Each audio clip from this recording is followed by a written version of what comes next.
అంటువ్యాధులు అనేది ఒక మంద నుంచి ఇంకొక మందకు రావటం, అదేవిధంగా ఒక పశువు నుంచి ఇంకొక పశువుకు రావటం, మనిషి నుంచి జంతువుకు, జంతువు నుంచి మనిషికి కూడా రావడం జరుగుతూ ఉంటుంది. ఇలాంటి సందర్భాల్లో కొన్ని కాలుపుండ్లు అయినప్పుడు, కొన్ని సందర్భాల్లో ప్రత్యేక పరిస్థితుల్లో ఈ అంటువ్యాధులు అనేది సీజనల్‌గా వస్తూ ఉంటాయి. ఈ అంటువ్యాధులు వచ్చినప్పుడు ఎలాంటి జాగ్రత్తలు తీసుకోవాలి? రాకుండా ఉండాలంటే ముందస్తుగా ఎలాంటి శుభ్రతను పాటించాలి? వచ్చిన తర్వాత చికిత్స ఏ విధంగా చేయాలి? ఎటువంటి వైద్య విధానాన్ని అనుసరించాలి? ఏ ఏ టీకాలు వేసుకోవాలి? ఏ ఏ రకాల జబ్బులు అంటువ్యాధులుగా మరి మనం చూడవచ్చు? ఇత్యాది అంశాల గురించి తెలియజేయడానికి ఒంగోలు బహుళార్థ పశు వైద్యశాల పశుసంవర్ధక శాఖ సహాయ సంచాలకులు డాక్టర్ సురేంద్ర ప్రసాద్ గారు మన ముందున్నారు. వారి ద్వారా తెలుసుకుందాం. సార్ నమస్కారం సార్. నమస్కారం అండి.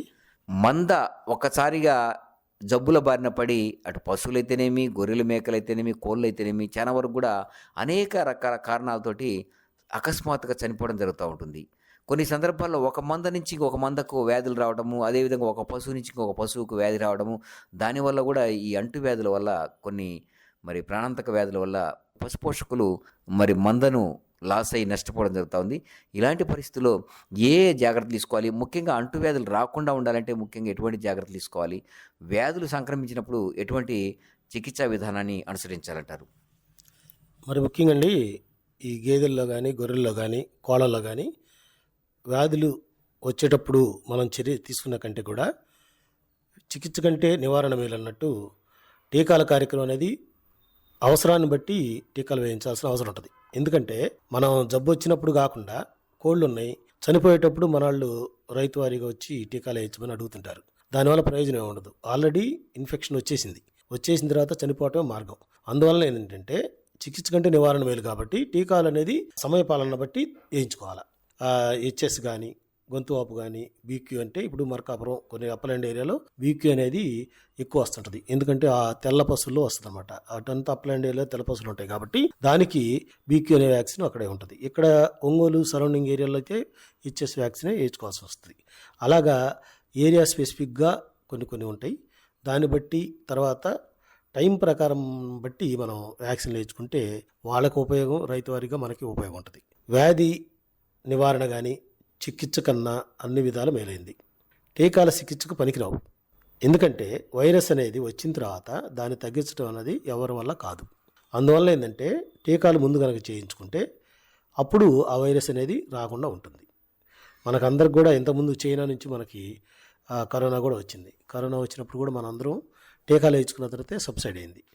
అదే వైరస్ అనేది ఒక దగ్గర నుంచి ఒక దగ్గరికి సంక్రమించడానికి అవకాశాలు ఉంటాయి. మనుషులకైనా, గేదెలకైనా, కుక్కలకైనా కానీ, తర్వాత కోళ్ళకైనా కానీ వైరస్ అనేది ప్రమాదకరం. అతి సూక్ష్మమైన క్రిమి కాబట్టి ఇది ఎట్లా చొచ్చుకొని పోద్దో వైరస్ అనేది ఒకదాని నుంచి ఒకటి వస్తూనే ఉంటుంది. సో అందుకని వ్యాక్సిన్ అనేది కంపల్సరీగా శరీరంలోకి వచ్చినప్పుడు దానికి సంబంధించిన ప్రతిరక్షకులు యాంటీబాడీస్ ఉత్పత్తి చేసినప్పుడు శరీరంలో కనీసం వచ్చేసి 15 రోజుల నుంచి 20 రోజుల దాకా మన వ్యాక్సిన్ పనిచేయడానికి మన బాడీలో పడుతుంది.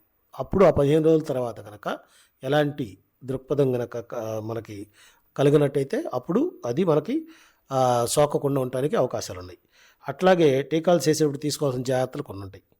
టీకాలు సీజన్ వారీగా చేపట్టాలి. టీకాలు ఎప్పుడంటే అప్పుడు వేయటం కాకుండా సీజన్ వారీగా అవసరాన్ని బట్టి టీకాలను వేయించాలి.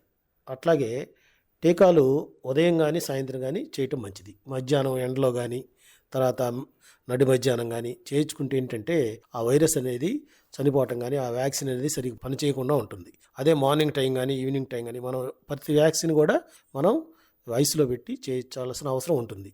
అందువల్ల ఏంటంటే మార్నింగు తర్వాత ఈవినింగు వేయించుకుంటే టీకాలు కూడా చల్లజామున వేస్తే బాగా పనిచేయడానికి అవకాశం ఉంటుంది. గ్రామంలో అంటువ్యాధులు సాకిన తర్వాత టీకాలు కంపల్సరీ చేపట్టుకోవాలి. లేకపోతే మాత్రం ఒకదాని నుంచి ఒకదానికి వచ్చేది కాబట్టి అవన్నీ చాలా ఇబ్బందులు జరుగుతాయి. ఒక జబ్బుకి టీకా వేసిన తర్వాత మరలా ఇంకో జబ్బుకి టీకా వేయించడానికి కనీసం మినిమం 15 రోజుల నుంచి 20 రోజులు టైం ఉండాలి. అంటే 3 వారాలు టైం ఉండాలి. ఈరోజు టీకా వేయించి, ఈరోజు గాలికుంటే టీకా వేయించి మళ్ళీ మరుసటి రోజే గొంతు వాపు టీకా వేయించడానికి అవకాశం ఉండదు. అంటే ఈ మధ్యలో యాంటీబాడీస్ ఇవన్నీ డెవలప్ అవ్వాలి కాబట్టి, ఉత్పత్తి అవ్వాలి కాబట్టి మినిమం 15 డేస్ టైం తీసుకుంటే, 3 వారాలు తీసుకుంటే ఇంకా మంచిది. టీకాకు ఎడమ వయసు ఏంటంటే 3 వారాలు అంటే మంచిది. అలాగే టీకా చేసినప్పుడు కొద్దిగా జ్వరం రావడానికి, పాలు తగ్గడానికి అవకాశం ఉంటుంది. ఇది తాత్కాలికే మాత్రం తప్ప ఇది పర్మనెంట్ ఏం కాదు. సో టీకాలు వేయకముందు పశువులకు డీవార్మింగ్ చేయటం చాలా మంచిది. టీకాలు వేసే ముందు డీవార్మింగ్ చేస్తే ఏమైందంటే కడుపులో ఉన్న సూక్ష్మ క్రిములు కానీ ఏదైనా కానీ బయటకు వాషౌట్ అయితే నులుపురులు కానీ ఏదైనా ఉంటే పోతాయి. కాబట్టి దీనివల్ల ఏంటంటే వ్యాధి నిరోధక శక్తికి పొందుతుంది అనమాట అప్పుడు టీకా వేస్తే. సరే, మొదటిగా గాలికుంటు టీకాలు. గాలికుంటు టీకాలు అనేది NADCP అని దాదాపుగా నేషనల్ గాలికుంటు నివారణ కార్యక్రమం అనేది ప్రతి స్టేట్లో, ప్రతి రాష్ట్రంలో కూడా ఇండియా లెవెల్లో జరుగుతుంటుంది. దానికి ఇండియా వాళ్ళు, మన ఆంధ్రప్రదేశ్ వాళ్ళు టైఅప్ ప్రోగ్రాంలో ప్రతి జీవికి కూడా గాలికుంటు టీకాలు వేయటం ఈ మధ్య మనం చూస్తూ ఉన్నాం. అయితే ఈ గాలికుంటు టీకా అనేది 3 నెలల వయసు వచ్చినప్పటి నుంచి ఆగస్టు, సెప్టెంబరు ఈ మాసాల్లో వేసుకోవాలి. సంవత్సరానికి 2 సార్లు వేయాలి. అదే కనుక మార్చి, ఏప్రిల్, ఫస్ట్ ఆగస్టు, సెప్టెంబరు, తర్వాత మార్చి, ఏప్రిల్ 2 సార్లు సంవత్సరానికి కనుక వేసుకుంటే గాలికుంటు అనే వ్యాధి రాకుండా మనం కాపాడుకోవచ్చు. అలాగే గొంతు వాపు వచ్చేసి 5 నెలల వయసు తర్వాత నుంచి వేసుకోవచ్చు. ప్రతి సంవత్సరం ఒకసారి వేసుకోవాలి. మే నెల నుంచి జూన్ నెల, అంటే తొలకల వర్షాలు పడే ముందు మనం గొంతు వాపు టీకాలు కనుక వేసుకున్నట్లయితే దానికి జబ్బులు రాకుండా అవకాశం ఉంటుంది. తొలకల వర్షాల ముందు మాత్రమే వేసుకోవాలి. మెయిన్గా కట్టుగారి పట్లకి ఎక్కువ వస్తుంది, అంటే 3 సంవత్సరాల లోపు దూడలకి బాగా ఎక్కువ రావడానికి అవకాశం ఉంది. అందుకని 3 సంవత్సరాల లోపు దూడలకి కంపల్సరీగా HS వ్యాక్సిన్ అనేది కంపల్సరీగా చేయించాలి. మే నెల, జూన్ నెలలో చేయించుకోవాలి. అట్లాగే జబ్బువాపు, ఇందాకన మనం చెప్పినట్టు మార్కాపురం ఈ ఏరియాలో, అప్లాండ్ ఏరియాలో ఆవులు, ఎద్దులు అవి ఉంటాయి కాబట్టి వాటిని కూడా 7 నెలల వయసు తర్వాత ప్రతి సంవత్సరానికి ఒకసారి మే నెల నుంచి జూన్ నెల మధ్యలో మనం టీకాలు వేయించాలి. అదేవిధంగా దొమ్మరాగు అంటే యాంథ్రాక్స్. ఈ యాంథ్రాక్స్ అనే జబ్బు వచ్చినట్టయితే ఇది యాక్చువల్గా స్పోర్ వ్యాక్సిన్. ఈ వ్యాక్సిన్ అనేది కంపల్సరీగా ఒకసారి ఒక ఊర్లో కనుక ప్రబలినట్లయితే మనుషులకు కూడా సంక్రమించే వ్యాధి ఇది. ఒకసారి సంక్రమించినట్లయితే 3 సంవత్సరాల వరుసగా టీకాలు వేయించుకోవాల్సిన అవసరం ఉంటుంది. సపోజ్ ఈ ఒంగోలు చుట్టుపక్కల ఏదైనా ఊరిలో యాంథ్రాక్స్ అనే జబ్బు వచ్చినట్లయితే, గొర్రెలకు కానీ లేకపోతే గేదెలకు కానీ వచ్చినట్లయితే దానిని చనిపోయిన తర్వాత పూడ్చిపెట్టాలి. మన పసుపు కానీ లేకపోతే ఉప్పు కానీ ఇవన్నీ కలిపి మనం గుంట్లో పూడ్చిపెట్టాలి. దాన్ని పోస్ట్ మార్టం అలాంటివి చేయకూడదు, ఓపెన్ చేయకూడదు అనమాట. ఓపెన్ చేసినట్లయితే ఆ స్పోర్స్ అనేది మనకు బయటకు వచ్చేసి అందరికి కూడా జబ్బు అనేది సోకడానికి అవకాశం ఉంటుంది. అందుకని స్పోర్ వ్యాక్సిన్ కాబట్టి ఇది 1 సంవత్సరం వేస్తే పనిచేసే వ్యాక్సిన్ కాదు. ప్రతి సంవత్సరం 3 సంవత్సరాలు వరుసగా వేస్తే ఈ స్పోర్ వ్యాక్సిన్ అనేది పనిచేస్తుంది. ఇట్లా దీన్ని దొంబరాగు అంటాం, యాంథ్రాక్స్. ఇది ప్రతి సంవత్సరం వేయించుకోవాలి. ఆగస్టు, సెప్టెంబర్లో చేయించుకోవాల్సి ఉంటుంది. అట్లాగే ఈసుడు రాగు అంటే అబార్షన్స్ అనేది ఏంటంటే సూడి పశువుల్లో కంపల్సరీ కూడా 5వ నెల, 9వ నెల అట్లా ఉన్నప్పుడు ఒకసారి దీనికి బ్రూసెల్లా అబార్టస్ అనే వ్యాక్సిన్ వచ్చింది. సో ఈ వ్యాక్సిన్ వచ్చేసి సంవత్సరానికి ఒకసారి ఇచ్చుకుంటే జీవితంలో మళ్ళీ అవసరం లేదు. దీనికి ఏంటంటే లైఫ్ లాంగ్ ఇమ్యూనిటీ ఉంటుంది కాబట్టి ఎప్పుడైనా. అలాగే థైలియరెసిస్ అనేది రక్తంలో ఉంటుంది. యాక్చువల్గా మనం బ్లడ్ స్మీర్స్ అయి పంపించినప్పుడు ప్రతి సంవత్సరం ఒకసారి థైలీరియా, దీనికి కూడా వ్యాక్సిన్ వచ్చింది. థైలియరెస్ కూడా వ్యాక్సిన్ అనేది చేయించుకోవచ్చు. తర్వాత పశువుల్లో ఈ టీకాలు అనేది కంపల్సరీగా కనుక మనం పాటించినట్లయితే మన పశువుల్ని వ్యాధి బారి నుండి రక్షింపబడటానికి అవకాశాలు ఉంటాయి. అట్లాగే పశువుల్లో ప్రాథమిక చికిత్స, పశువులకు ప్రమాదం కలిగినప్పుడు లేదా జబ్బులు చేసినప్పుడు పశు వైద్యుడు అందుబాటులో లేని సమయంలో ప్రాథమిక చికిత్స అనేది అవసరం ఉంటుంది. పశువులు సర్వసాధారణంగా గాయాలు, కొమ్ములు ఎరగటం, ఎముకలు ఎరగటం, తర్వాత అట్లాగే పారడం కానీ, తర్వాత కళ్ళకు గాయాలు అవ్వటము, ఇవన్నీ జరుగుతుంటాయి. దానికి ఏంటంటే ఇంటి దగ్గర మనం రైతు వారీగా మనం చేయించుకోవచ్చు. తర్వాత గాయాలు ఉన్నప్పుడు శుభ్రంగా అలా క్లీన్ చేసేసుకుని ఆయింట్మెంట్లు, టెర్మిన్ ప్లస్ కానీ చాలా ఆయింట్మెంట్ ఉంటాయి, పోడిన ఏడిన ఆయింట్మెంట్ కానీ ఏదో ఒకటి ఆయింట్మెంట్లతో మనం శుభ్రం కడిగేసుకుంటే ఆ గాయాలు బారి నుండి కాపాడడానికి అవకాశం ఉంటుంది. కొత్తగా ఏర్పడిన గాయాలని శుభ్రం చేసి ఐరన్ టించరు అలాంటివి రుద్దితే తొందరగా మానేదానికి, యాంటీసెప్టిక్ కాబట్టి తొందరగా మానేదానికి అవకాశం ఉంటుంది. పాత గాయాలకి పొటాషియం పర్మాంగనేట్ లోషన్ కానీ ఏదైనా వంగపూ కలర్లో చిన్న డ్రాప్ లాగా వేసుకుంటే మనకి కొద్దిగా కందిమేడ గింజను కనుక వాటర్లో వేసుకున్నట్టయితే అది కలర్ మారుతుంది. దాన్ని తీసుకొని ఆ ద్రావణాన్ని మన గాయం మీద శుభ్రంగా క్లీన్ చేసేసుకొని ఆయింట్మెంట్లో అవన్నీ వాడుకోవడానికి అవకాశం ఉంది. రక్తం కారుతున్నప్పుడు గాయానికి పైగా కట్టు కడితే రక్తం కిందకి జరగకుండా ఉంటుంది. సో శుభ్రమైన దూదితో దాన్ని కారకుండా చూడాలి. కొంచెం సల్ఫానిమిడ్ పౌడర్ కానీ ఎలాంటి పౌడర్లు కానీ ఉంటే ఆ గాయం మీద అద్దితే మంచిది. కొన్ని సందర్భాల్లో ఎద్దుల కొమ్ములు కూడా ఇరుగుతాయి సార్, వాటి ద్వారా కూడా వ్యాధులు వచ్చేదానికి అవకాశం ఉందంటారా? ఇప్పుడు కొమ్ములు ఇరిగినప్పుడు ఏం జరిగిందంటే దాన్ని మనం సరిగా సకాలంలో చికిత్స కనుక చేయించుకోకపోయినట్టయితే కొమ్ములు ఇరిగినప్పుడు కొమ్ము క్యాన్సర్ అలాంటివి రావడానికి అవకాశం ఉంటుంది. కొమ్ము క్యాన్సర్ అలాంటివి ఏమి రాకుండా ఉండాలంటే ఇరిగిన కొమ్ముని సగానికి ఇరగటము, లేకపోతే కుతికిలోకి ఇరిగినట్లయితే దాన్ని కంపల్సరీగా ఆపరేషన్ చేయించుకోవాల్సి ఉంటుంది. అదే కుతికిలోకి ఇరగకుండా ఒక మాదిరిగా కనుక ఇరిగినట్టయితే దాన్ని అంతవరకు కట్ చేసుకొని దానికి గాజుగుడ్డ వేసుకొని టించుడు బెంజాయిను ఇలాంటివన్నీ వేసుకొని ప్రతి 3 రోజులకు ఒకసారి కట్టు తీసుకొని ఇది చేసుకుని యాంటీబయాటిక్స్ కనుక వాడుకుంటే తొందరగా తగ్గేదానికి అవకాశం ఉంది. అట్లా కాకుండా కొమ్ము కుతికిలో కనుక ఇరిగినట్టయితే కంపల్సరీగా దానికి సర్జరీ చేసి కొమ్ము మొత్తం తీసేసి ఆపరేషన్ చేయించుకోవాల్సిన అవసరం ఉంటుంది. తర్వాత బెణుకులు ఉంటాయి కొన్ని. ఇప్పుడు ఏంటంటే ఈ రైతుల వారీగా వేడి నీళ్ళతో కొద్దిగా రోజు కాపడాలు పెట్టుకోవటం ఇలాంటివి చేసుకోవాలి. అట్లాగే ఆర్తకపూర్యం ఇలాంటి చింత కాషాయం కూడా నాటు పద్ధతిలో మన రైతు వారీగా చేసుకుంటూ ఉంటారు.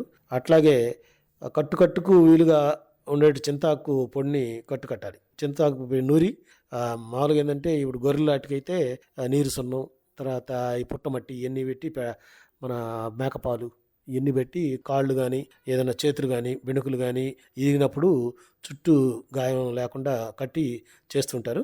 అట్లాగే కొన్నిటికి కీళ్ళు తొలుగుతుంటాయి. అవి పరిగెత్తేసేది అది ఎట్లాంటి అట్లా దూకటం ఇలాంటివి చేసినప్పుడు కీళ్ళు తొలుగుతుంటాయి అనమాట. కీళ్ళు తొలిగినప్పుడు పశువుని కీళ్ళు తొలిగిన వైపు కాకుండా ఇంకో వైపు పడుకోబెట్టాలి. ఇంకోవైపు పడుకోబెట్టినప్పుడు ఆ కీళ్ళు తొలిగిన వైపు నుంచి ఎలాంటి పెయిన్ అలాంటివి లేకుండా ఉంటుంది. అట్లాగా కడుపులో కుట్టు ఉంటాయి కొన్నిటికి. ఏదంటే బయటకు వదులుతాం కొన్ని పశువుల్ని.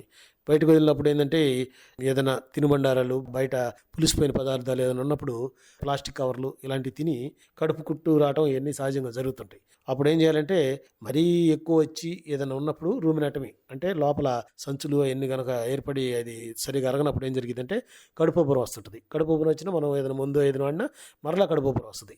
సో ఆ కడుపుబ్బరాన్ని మనం ఎలిమినేట్ చేయాలంటే రూమినాటమీ చేసుకోవాలి. రూమినాటమీ చేసుకున్నప్పుడు మనం పొట్ట కోసి తీస్తూ ఉంటే దాదాపుగా ఒక 10 కేజీల నుంచి 20 కేజీల దాకా మనకి వైర్లు కానీ తర్వాత తిన్న విష పదార్థాలు ఏంటంటే లోపలికి వెళ్ళిన తర్వాత విషంలాగా ఏర్పడి గ్యాస్ లాగా వస్తుంటుంది. అది మొత్తం తీసేసిన తర్వాత మళ్ళీ ఆ కుట్లు వేసుకొని మళ్ళీ దానికి యాంటీబయాటిక్ కోర్సులు అవి కనుక అన్నడితే రూమినాటమీ నుంచి మనం అచీవ్ అవ్వచ్చు. ఏది కడుపుబ్బరం ఇలాంటివి. లేకపోతే నార్మల్ కడుపుబ్బరం అలాంటివి అయితే టింపోనిల్ కానీ అట్లాగా చాలా ఉంటాయి మందులు. అవి కనుక వాడుకుంటే గ్యాస్ అదంతా పోయి నార్మల్గా రావడానికి అవకాశం ఉంటుంది. కడుపుబ్బరం అంటే ఒక 50 గ్రాములు కర్పూర తైలం తీసుకొని 1/2 లీటర్లో నూనెలో కలిపి తాపించాలి. ఎందుకంటే లోపల అరల పొట్టు ఉంటుంది గేదెలకి వాటికి. అరల పొట్టు ఉన్నప్పుడు ఏంటంటే 4 చిన్న పొట్టలు ఉంటాయి కాబట్టి ఆ అరల పొట్టు అంటారు. దాన్ని అరుగుదల తగ్గి ఏంటంటే మాస్టిగేషన్ ఇవన్నీ నెమరు వేసిన జంతువులు కాబట్టి ఆరోగ్యమైన పశువు లక్షణం ఏంటి అరుగుదల ఉన్నట్టయితే నెమరు వేయడము, తర్వాత అంతా పేడ పెట్టడము, మాస్టిగేషన్ ఇవన్నీ ఉంటాయి. ఈ అరుగుదల లేనప్పుడు ఏం జరిగిందంటే ఈ నోటమిటి మాస్టిగేషన్ చేయమన్నమాట. నెమరు పెట్టినప్పుడు మనం 50 గ్రాములు వాతపొడి కానీ కర్పూర తైలం కానీ 1/2 లీటర్లో నీళ్లు ఆయిల్లో కలిపేసి తాపించినట్టయితే అదంతా ఫ్రీ అయిపోయి మోషన్ అదంతా ఫ్రీగా రావటం, తర్వాత నెమరుగా రావటం ఇవన్నీ జరుగుతాయి. అప్పుడు మనం ఆరోగ్యవంత పశువు నార్మల్గా ఉన్నట్టు తెలుస్తుంది. ఇవి లేనప్పుడు ఇవన్నీ చేసుకోవాల్సి వస్తుంది.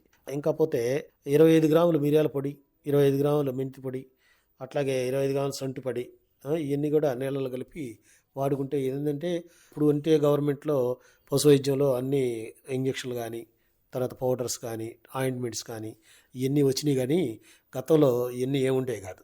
ఈ సొంటి పొడి మన వాళ్ళందరూ లేకపోతే సోడా ఉప్పు బెల్లంలో కలిపి పెట్టుకోవటం ఇవన్నీ చేసేవాళ్ళు. అప్పుడు ఏంటంటే అవి పెట్టినా కానీ తొందరగా రికవర్ అవ్వడానికి అవకాశం. కొంతమంది కంట్లో సొంటిని పెట్టేవాళ్ళు, లేకపోతే కలుక్కునేవాళ్ళు దాన్ని పెట్టేవాళ్ళు.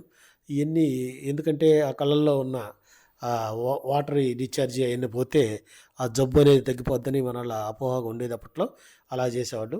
ఇవన్నీ పాతకాల పద్ధతులు. సాధారణంగా వీటితో పాటు పారుడు అనేది సహజంగా జరుగుతుంటుంది. ఎందుకంటే ఈ పచ్చిమేత తిన్నప్పుడు కానీ లేకపోతే ఏదైనా వాటర్ లాగడ్ ఏరియాస్లో నిల్వ నీళ్ళు ఉన్నప్పుడు గడ్డి కానీ నిల్వ ఉన్నప్పుడు దాన్ని తింటే మనం యాంపిస్టోమిస్ అని మనం ఆ పేడను కనుక పరీక్ష చేయించుకుంటే మనకు దాంట్లో యాంపిస్టోమిస్ కానీ లేకపోతే ఫేషియాలిస్ కానీ ఇవన్నీ కూడా పురుగులు బయటకు వస్తాయి. వచ్చినప్పుడు మనం వాటికి సంబంధించిన మందులు వాడుకుంటే ఈజీగా నెమ్మంటే తగ్గిపోతాయి. అటువంటి ఇబ్బంది కూడా ఏముండదు. అట్లాగే ఇంకా కంటికి గాయాలు ఉంటాయి. కొన్ని ఏదైనా ఈ ఫెన్సింగ్ వైర్లు కానీ లేకపోతే గరిక మట్టలు కానీ తాటి మట్టలకు సంబంధించినవి ఏదైనా ఉన్నప్పుడు ఆ పశువులు చూసుకోకుండా మేత మేసే క్రమంలో అవి గరిక మట్టలు కానీ తగ్గటం, గంది కొయ్యలు కానీ ఏదైనా తినే కార్యక్రమంలో అవి ఏంటంటే తెలియక గరిక మట్టలు కానీ ఏదైనా గాయమైనప్పుడు దానికి ఏంటంటే మన దగ్గర బోరిక్ పౌడర్లు కానీ లేకపోతే ఉప్పు నీళ్ళతో కానీ పాతకాలంలో శుభ్రం కడుక్కోవటం ఇలాంటివి జరుగుతూ ఉంటాయి. ప్రాబ్లం అనిపించినప్పుడు వెంటనే సమీప డాక్టర్ని సంప్రదించాల్సిన అవసరం ఉంటుంది. అవి కాకుండా ఈ దూడలు ఉంటాయి కొన్ని పుట్టిన తర్వాత ఈ టించర్ ఐడిన్ అవన్నీ మనం కట్ చేసి అద్దిన తర్వాత కొన్నిటికి ఇన్ఫెక్షన్ ఎంటర్ అయ్యి బొడ్డు వాపు రావటం ఇలాంటివన్నీ జరుగుతాయి. ఏంటైనప్పుడు బొడ్డు వాపు అంటే మామూలుగా అంబిలిక్లాప్స్ అంటారు దాన్ని. ఒక్కోసారి చీమ్ బట్టి ఉంటుంది, లేకపోతే ఒకసారి గడ్డలాగా ఉంటుంది. ఈ గడ్డలాగా ఉన్నదాన్ని కొన్ని మెత్తబడే ఆయింట్మెంట్స్ ఉంటాయి, ఐడెక్స్ కనాలంటే ఆ ఆయింట్మెంట్లు కనుక వాడినట్టయితే మెత్తబడి అది పాకానికి వచ్చిన తర్వాత మనం ఓపెన్ చేసి దాంట్లో ఉన్న సీమ్ కానీ ఇలాంటి అన్వాంటెడ్ మెటీరియల్ మొత్తం కూడా తీసేసి నీట్గా కుట్లు వేయడం కానీ లేకపోతే ప్లగ్ పెట్టి అది తగ్గించడం జరుగుతుంది. ఈ బొడ్డు వాపు అనేది 2 రకాలుగా ఉంటుంది. ఒకటేమో చీములాగా ఏర్పడినప్పుడు వెంటనే మనం బీపీ బ్లేడ్తో ఇన్సైజ్ చేసినప్పుడు మొత్తం కూడా బయటికి వచ్చేసి అంత యాక్టివ్ అయిపోయి దూడ బాగా ఆరోగ్యంగా ఉంటుంది. ఈ బొడ్డు వాపు ఇలాంటితో పాటు ఎముకలు ఎరగడం కూడా జరుగుతుంది.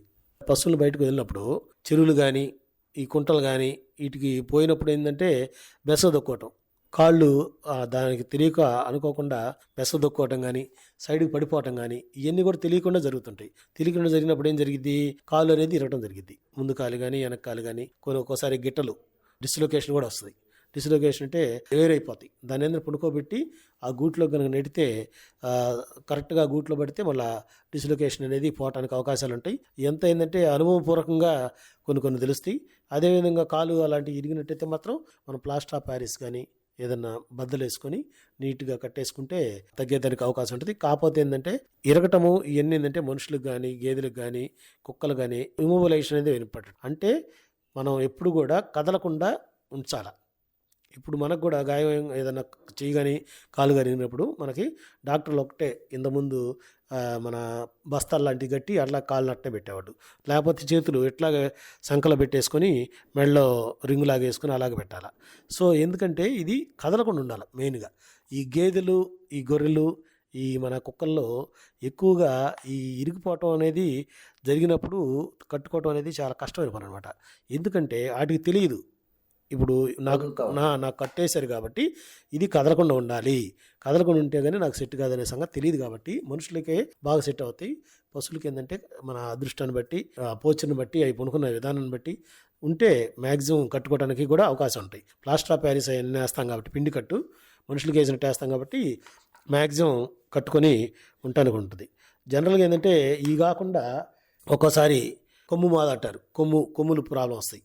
తర్వాత అజీర్తి అంటారు. తర్వాత మాయ పడకపోవటం, ఈనిన తర్వాత మాయ సకాలంలో అయిపోతే మనం ఏంటంటే సెంటిమెంట్గా చాలామంది పాలు పిండరు. అదే సకాలంలో కనుక మాయ వేసినట్టయితే పాలు పిండుకుంటారు. ఇదేంటంటే ఈనిన తర్వాత ఒడ్లు కానీ లేకపోతే జొన్నలు కానీ 1 కేజీ 2 కేజీలు దాని ముందు కనుక పెట్టినట్టయితే అది దూడని దాని ముందు కనుక ఉంచినట్లయితే అది మర్చిపోయి మాయ ఎన్ని వేయడానికి అవకాశం ఉంటుంది. మాయ వేసిన తర్వాత పాలు పిండుకోవటం అనేది శ్రేష్టమైన పద్ధతి. ఎందుకంటే మంచిగా పాలు కూడా ఇస్తాయి, అదొకటి. తర్వాత మెయ్యి దిగడం అంటారు. ఈ మాయ ఒక ఎత్తు అయితే మాయ అనేది పడకపోతే మనం 24 గంటల సమయం ఉంటుంది. 24 గంటల సమయంలోపు మాయ కనుక పడకపోతే సమీప పశు వైద్యశాల దగ్గరికి వెళ్ళి డాక్టర్ గారిని సంప్రదించి ఆ మాయ అనేది తీపించుకోవడానికి అవకాశం ఉంటుంది. లేదు కొన్నిటికి ఏంటంటే ఆ ముక్కుడు అనేది బాగా ఎక్కువైపోయి మేయలాగా వస్తాయి, గుడ్ల మేయ అంటారు. అంటే దాదాపు 1 బకెట్ అంత వస్తుంది. దాంట్లో గుడ్ల మేయని వచ్చినప్పుడు దాన్ని శుభ్రంగా షుగర్ కానీ నెయ్యి, సో నెయ్యి వచ్చినప్పుడు కొన్ని ఏరియాలను బట్టి పేర్లు పిలుస్తుంటారు. నెయ్యి అంటారు, లేకపోతే మెయ్యి దిగటం అంటారు. పశువు ఈనిన తర్వాత వచ్చేదానికి ప్రొలాప్స్ ఆఫ్ యూట్రస్ కూడా అంటారు. ఇందులో గర్భాశయం బయటకు వస్తుంది. బయటికి వేలాడుతున్న గర్భాశయంను పొటాషియం పర్మానేట్ లోషన్తో బాగా శుభ్రం క్లీన్ చేయాలి. తర్వాత గర్భాశయం లోపలికి వెళ్ళిన తర్వాత మనం పుష్ చేయాలన్నమాట. పశువు వదులుకోకుండా ఉంచాలి. నీళ్లను మన మేత అనేది ఎక్కువ పెట్టుకోకూడదు. ఎందుకంటే అవి ఎక్కువ పెట్టుకుంటే ఆ ముక్కుడికి బాగా బయటకు రావడానికి అవకాశం ఉంటుంది. డాక్టర్ గారిని సంప్రదించి కాల్షియం ఇంజక్షన్ ఇప్పిస్తే మిన్నమిచ్చరు. తర్వాత రోజుకు 30 గ్రాములు తినిపించినట్టయితే ఈ మేయి దిగటం ఇవన్నీ నివారించవచ్చు. తాడు కట్టి మెయ్యి దిగకుండా తాడు కట్టే పద్ధతి కూడా ఉంది, రోప్ ట్రస్సెస్ అంటారు. ఈ తాడు కట్టుకున్నట్టయితే పొదుగు నుంచి కింద నుంచి పైకి రానిచ్చేసి శుభ్రంగా తాడు పైకి లాగి కట్టుకున్నట్టయితే మీకు మేయి అనేది బయటికి రాకుండా 1 వారం ఉంచుకున్న తర్వాత మళ్ళీ ఆ తాడు అనేది తీసేయచ్చు. రోప్ ట్రస్సెస్ అనేది కూడా ఇది పాతకాలం నుంచి ఉంది. తెలిసిన రైతులు అయితే అది వాడతారు. లేకపోతే కొంతమంది అయితే పరస్టింగ్ సూచర్స్ అని సూచర్లు లేపించుకుంటారు. మామూలుగా కుట్లు లేపించుకున్నా అట్లా కూడా రాదు. ఈ 2 పద్ధతుల్లో ఏదైనా మనం చేసుకోవడానికి అవకాశం ఉంది. మనం చెప్పిన ఇవన్నీ పాటించి పరిశుభ్రతని, తర్వాత బయటకు ఎక్కువ వదులుకోకుండా స్టాల్ ఫీడింగు ఇవన్నీ కనుక చూసుకున్నట్టయితే మనకు ఎలాంటి ఇబ్బంది లేకుండా రైతుకు లబ్ధి పొందే విధంగా రైతు ఆర్థిక లాభాలను చూరగొంటారని ఈ సందర్భంగా తెలియజేస్తున్నాం.